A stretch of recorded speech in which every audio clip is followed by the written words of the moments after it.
Okay, question number 2 करेंगे अब, ठीक है।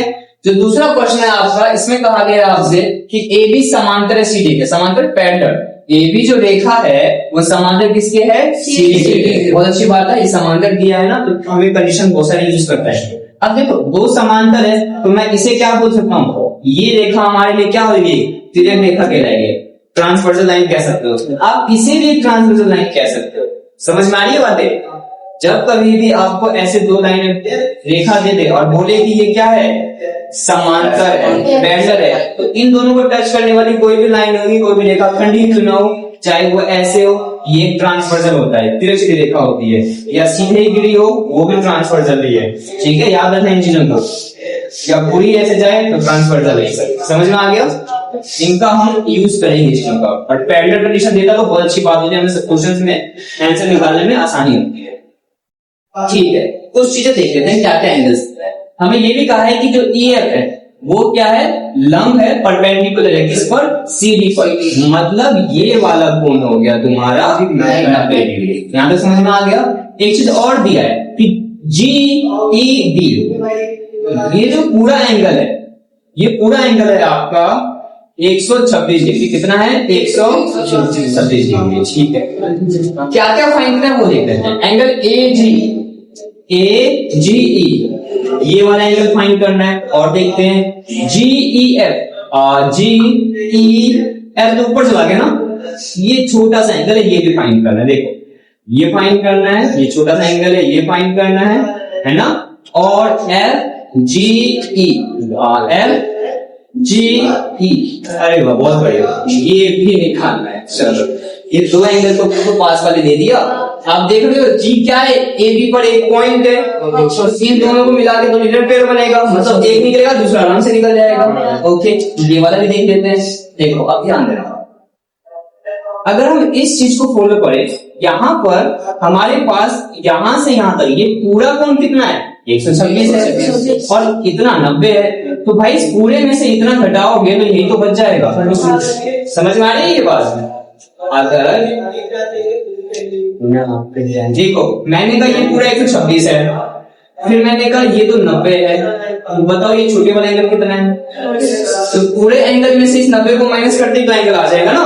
ये तो बहुत आसान था। ठीक है, करते। सॉल्यूशन में हमारे पास क्या मिलेगा? हम कह सकते हैं ये वाली बात कि जो एंगल ये वाला GEF वाला, GEF, ये एंगल कैसे फाइंड करेंगे? तो हम एंगल GED, इसमें से माइनस कर देंगे। इस एंगल को, एंगल FED, इसको माइनस करेंगे। तो 126 में से जब आप 90 को माइनस करोगे तो एंगल GEF आपका आ जाएगा 36 डिग्री। ये हो गया कंप्लीट हमारा। ये वाला हमने एंगल निकाल, यहाँ तक क्लियर हुआ? ओके, एक चीज और देखो, जो आपका ऐसा कुछ डायग्राम बन रहा है, ठीक है ना, इस लाइन को भी छोड़ दो, इस लाइन को छोड़ दो, ये परपेंडिकुलर को छोड़ दो। अब ये बताओ, अगर ये दोनों लाइन पैरेलल है, समांतर है, तो ये वाला कोण और ये वाला कोण बराबर होता है नहीं होता है? होता है ना। एक आंतर अंतर कोण, ऑर्डिनेट इंटर एंगल।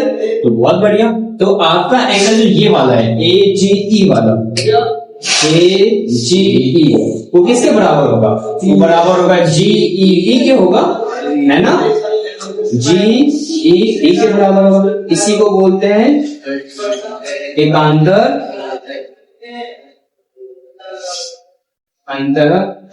कोण, अल्टरनेट इंटीरियर एंगल। ठीक है, तो ये एंगल कितना आया? AGE बराबर, ये कितना था हमारा?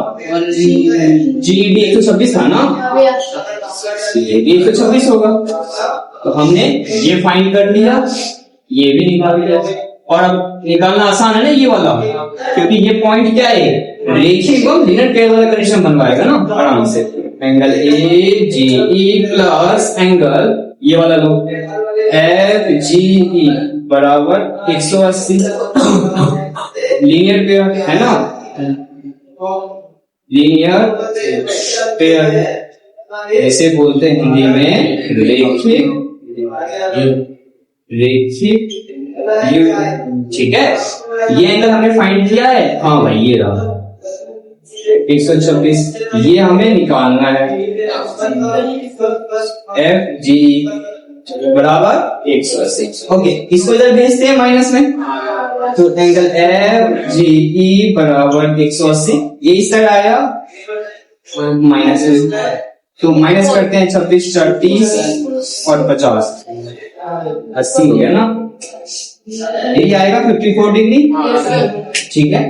तो आगे सारे एंगल्स एक ये रहा, एक ये रहा और एक ये रहा, हमारा आंसर यहाँ कंप्लीट हो गया, ठीक है। हमने तीनों एंगल्स बहुत आराम से निकाल दिया, यही बात है। अब इस क्वेश्चन में उसमें डिफरेंस देखने को मिल गया होगा आपको, हमें एंगल जब मिल जाता है और पेंडल का कंडीशन मिल जाता है, तो कहीं का भी एंगल बोले इधर उधर का आप आराम से निकाल लो, दोनों को कंडीशन लग ही जाता है ना। यहाँ पे हमने नॉर्मली माइनस करा, यहाँ पे एकांतर अंतःकोण निकल गया, यहाँ लीनियर पेयर का कॉन्सेप्ट लग गया, है ना, सब एंगल्स निकल गए। अगर आपसे ये वाला कोण बोल देता तो ये भी आप निकाल लेते, देखो यहाँ का एंगल आप निकाल चुके हो, यहाँ का एंगल आप निकाल चुके हो, ऑब्वियस सी बात है ये भी एंगल आपका निकल जाता, और ये कितना आपका आप निकाल देते, कोई दिक्कत नहीं था। 54 आ रहा है, ये आ रहा है 90 आता है, ये बस ऐड करने को पता लग रहा है कि 90 आता है, क्योंकि एक ट्रायंगल के अंदर तीसरा एंगल निकालना है ना, वो भी सीधे। और एक तरीका ये भी देख सकते हो आप कि ये लाइन इसकी क्या है, पैरेलल है, तो ये वाली लाइन क्या है, फिर ट्रांसवर्सल, तो यहाँ 90 है, तो ये वाला कोण भी क्या होगा, 90 होगा, एकांतर अंतःकोण। और त्रिभुज वाला फॉर्मूला लगाओ कि त्रिभुज के तीनों कोणों का योग 180 होता है, तो एक कोण 36 है, एक कोण 54 है, दोनों को जोड़ूंगा तो 90 आएगा, तो इस बात है तीसरा कोण भी 90 ही होगा। देख रहे हो, रूल्स लगाओगे आप, कोई भी जो भी रूल्स लग रहे हैं, गलत रूल मत लगाना, रूल्स जो लग रहे हैं वो लगाओ सही बात, तो दोनों में आंसर सेम ही आया मेरा, है ना। आगे समझ में, बहुत अच्छा क्वेश्चन है ये, वेरी वेरी इंपॉर्टेंट क्वेश्चन है, ठीक है, नोट डाउन करिए।